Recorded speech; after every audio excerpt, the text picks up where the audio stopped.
வணக்கம். This is Teresa's Grand Kitchen. எல்லாரும் எப்படி இருக்கீங்க? நாங்கள் நல்லாயிருக்கோம். நாங்கள் வந்து லாஸ்ட் வீக் வந்து ஃப்ரைடே சாட்டர்டே சண்டே வந்து ஒரு சின்ன ட்ரிப்பு மாதிரி போயிருந்தோம் ராஜபாளையம் வரைக்கும். போகும்போது நாங்கள் எங்கள் ஒர்க் இருந்தால் போயிட்டோம். ரிட்டர்ன் வரும்போது நாங்கள் வரும்போதும் அந்த வே திருச்சி மதுரை ரோடை தான் கிராஸ் பண்ணி போவோம். சரி, மதுரையில் வந்து நம்மளுடைய விஜய் மாநாடு நடக்குது, போகணும்னு ஆசைப்பட்டார் என்னுடைய சனின்லா. அதனால் போனோம். போயிட்டு உள்ளே எல்லாம் பார்த்தோம். ஒரு நல்ல ஒரு டூரிஸ்ட் ஸ்பாட் மாதிரி இருந்துச்சு. நல்லா பண்ணியிருக்காங்க. அங்கே வந்து எல்லா இதுவும் வந்து நல்ல சரியான ஒரு என்ன சொல்கிறது, நான் இப்போ காட்டிகிட்டு இருக்கேன்ல ஃப்ளாகோட இது பாருங்கள், சாட்டின் கிளாத். நான் நிறைய ஃப்ளாக்ஸ் பார்த்துருக்கேன் நான். பட் எல்லாமே வந்து காடா துணியில் செய்வாங்க. ஆனால் இது வந்து சாட்டின் கிளாத். இந்த மாதிரி கொடிகள் மட்டும் கிட்டத்தட்ட அங்கே வந்து ஒரு 10,000 கொடி பறக்குங்க. 10,000 கொடி பறக்கும். அவ்வளோ தூரத்துக்கு அவ்வளோ எல்லாமே எல்லாம் போட்டிருக்க ஸ்டேஜ்லேருந்து போட்டிருக்க இதை அங்கே பண்ணியிருக்க மக்களுக்கு உட்கார்றதுக்காக பண்ணியிருக்கிறது. இன்னும் சேர்ஸ் போடலை. இதுதான் ஸ்டேஜ். இது ramp walk Vijay ramp walk நடக்கிற இடம். இது எவ்வளோ தூரத்துக்கு, கிட்டத்தட்ட அது வந்து ஒரு 1.5 கிலோமீட்டருக்கு தூரத்துக்கு போட்டிருக்காங்க. இது ரொம்ப நல்லா இருக்குது.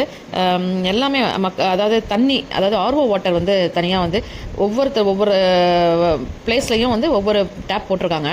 அதுவும் காட்டுறேன் நான் உங்களுக்கு. ஸ்பேஸ் பாருங்கள், ஃபுல்லாக அந்த இடம் ஃபுல்லாக கிட்டத்தட்ட 1000 ஏக்கரில் வந்து இது வந்து 750 ஏக்கர்ஸ்ன்னு சொல்கிறாங்க. அதுக்கப்புறம் 2 வீலர் 4 வீலர் பார்க்கிங்க்கு தனியாக அது வந்து ஒரு 300-400 ஏக்கர்ஸ் எடுத்துருக்காங்க. அது தனியாக இருக்குது. அதுக்கப்புறம் ரெஸ்ட் ரூம்ஸ் தனியாக இருக்குது. இது வரைக்கும் 2 பெரிய கட்சிகள் ஆட்சியில் இருந்தாங்க. நம்ம புதுசாக வந்து நம்மளுடைய விஜய் வராரு அப்படின்னும் போது அவரையும் நம்ம எங்கே யங்ஸ்டர்ஸ் என்ன செய்கிறாங்க அப்படின்னு சொல்லிட்டு அவங்களுக்கு வழிவிட்டு அவங்களையும் நம்ம என்கரேஜ் பண்ணணும். இது நாங்கள் வந்து எந்த கட்சிக்காகவும் நாங்கள் பார்க்கல. ஜஸ்ட் நாங்கள் வந்து போயிருந்தோம். பட் என்னுடைய சன்னின்லாக்கு விஜய் ரொம்ப பிடிக்கும். அதனால் நாங்கள் போயிருந்தோம். இதை பார்க்கணும் அப்படின்னு சொல்லிட்டு ஒரு இன்ட்ரெஸ்ட்டோடு நாங்கள் வந்து அங்கே இறங்கிட்டு இடம் கொஞ்சம் கண்டுபிடிக்க எங்களுக்கு கஷ்டமாக தான் இருந்துச்சு. பட் ஆனால் மேப் வச்சுட்டு வந்துட்டோம் நாங்கள்.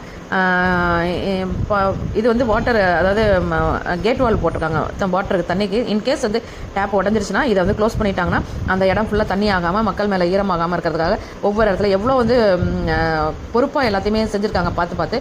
இதுதான் சொன்னேன்ல, ஆர்ஓ பியூரிஃபைட் வாட்டர் தண்ணி வருது பாருங்கள். நாங்கள் வந்து சண்டே தான் போயிருந்தோம். சண்டேவே எல்லாம் இந்த வாட்டர் ஃபெசிலிட்டி எல்லாமே கொடுத்துட்டாங்க, எலக்ட்ரிசிட்டி எல்லாமே கொடுத்துட்டாங்க. செம்மையாக பண்ணியிருக்காங்க.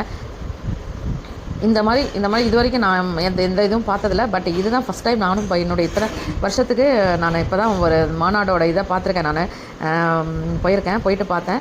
பட் ஆனால் செம்மையாக பண்ணியிருக்காங்க. எல்லாமே புது கிளாத்து, புது மெட்டீரியல்ஸ் எல்லாமே பார்க்க போனால் அவ்வளோ ஸ்ட்ராங்கான மெட்டீரியல்ஸ், லைட்டிங்ஸு எல்லாமே ஃபுல்லாக பக்காவாக பண்ணியிருக்காங்க. மக்கள் வந்து எந்த விதத்துலையும் எதுக்கும் கஷ்டப்படக்கூடாத அளவுக்கு லைட்டிங்ஸ் பாருங்கள்.